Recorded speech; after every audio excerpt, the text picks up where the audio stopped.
Hello everyone, Adrienne here. So today I am going to be doing a review of Rebecca by Daphne du Maurier, and I will be perfectly honest, I was really excited to read this.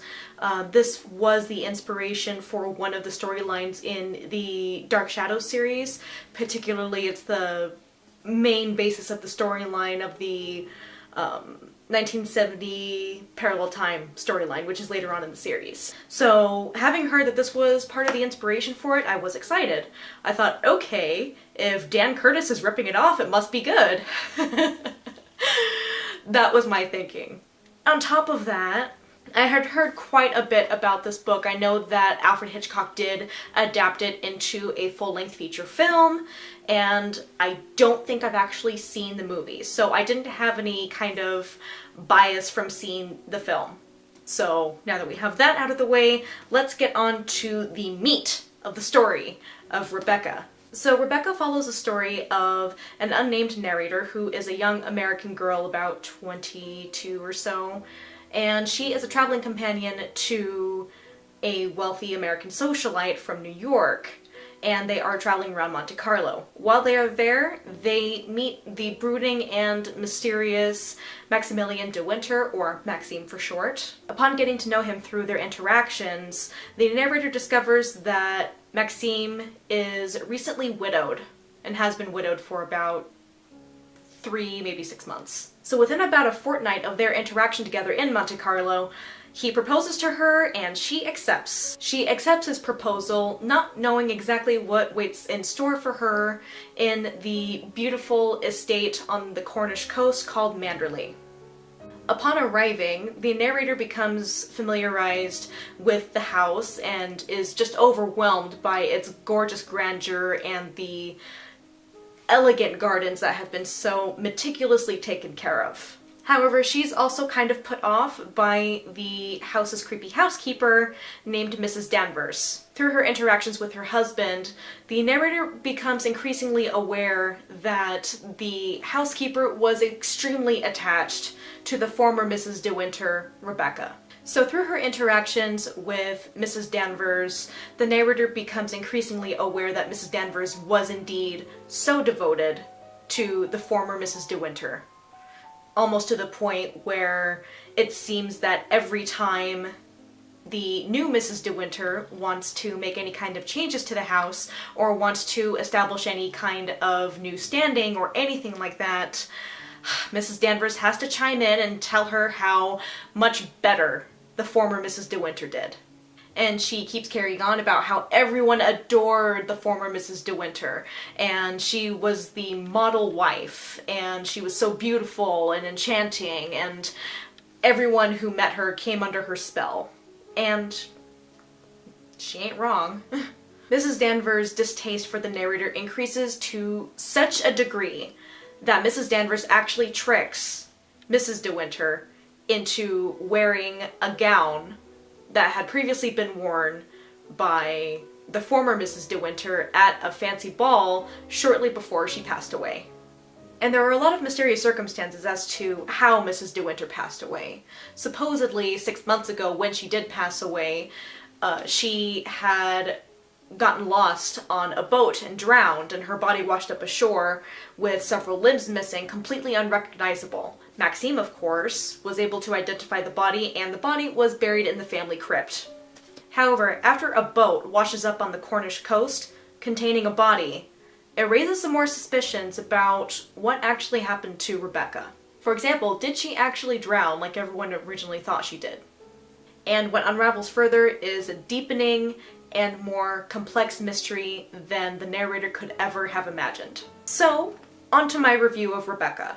While on paper this is a very good thriller and mystery and definitely some sort of romance, there were a couple of things that did bother me. Now, considering that this is part of the 20th century Gothic kind of movement of literature, I was expecting a bit more ghastly and supernatural occurrences, having read and having been used to novels of the Gothic nature that are from the 19th century. See, with 19th century Gothic literature, there is a heavy focus on supernatural occurrences and ghastly otherworldly creatures and everything like that. And with Rebecca here, I was expecting that sort of same element to be reflected. However, I found that it was lacking. I feel like it would have added a little more dimension and a little more suspense to the story if those supernatural elements had been added. But yeah. Another thing that really bothered me is that Daphne du Maurier really kind of carries on about stupid crap. And I don't mean that necessarily in a bad way, it's just that she'll choose something really, you know, insignificant and meaningless that doesn't really have much to contribute to the story, and she will expand upon it for like 3 pages. And I'm just like, dude, seriously. I get it, a dog is licking his foot. Okay. Yeah, that's how I was feeling at some points during the story. And honestly, I feel like the first 50 pages of Rebecca were just complete nonsense. Here's my deal. Okay, so for the first 50 pages of Rebecca, it is just filled with mindless, brainless interactions between the narrator and her traveling companion and Maxime de Winter.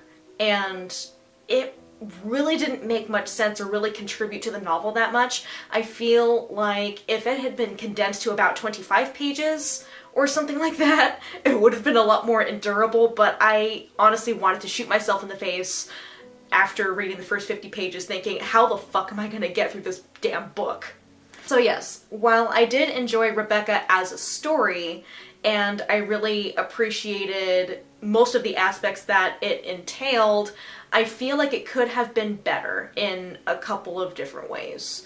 And again, to each their own. I know a lot of people really do enjoy the story. I know that they enjoy the adaptation by Alfred Hitchcock that was done, and I certainly did enjoy the ripoff that Dark Shadows did in the later part of the series when they adopted the Rebecca storyline into, you know, the plot. The things that Dark Shadows did with taking inspiration from Rebecca and putting it into the plot of their series is that they did add those supernatural element that Gothic literature is famous for. So it really, really puzzled me that the original material did not really have that element that I was expecting. And again, Dark Shadows does their own thing. Dan Curtis rips off a whole bunch of shit, and this is one of the pieces that he's ripped off. There we go. That is my review of Rebecca by Daphne du Maurier. Yes, I did enjoy it, but I feel like it could have been better. So next, the next book I can finally get to, now that I have finished Rebecca, is the original...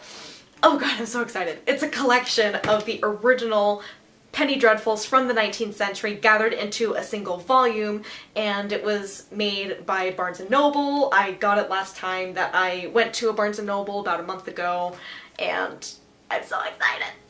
I can't wait to read it. There are several pieces of material in there that I am really excited to read because I have not read them before. And I feel like it will be a good introduction for you guys to get into the art of storytelling in Gothic literature as opposed to poetry. So I hope you guys enjoyed my review of Rebecca by Daphne du Maurier, and subscribe to my channel if you haven't already for more reviews of Gothic literature and absinthe and a couple videos or two of opera. And a couple funny videos too, maybe. I hope you guys enjoyed this video, and I will see you guys later. Bye!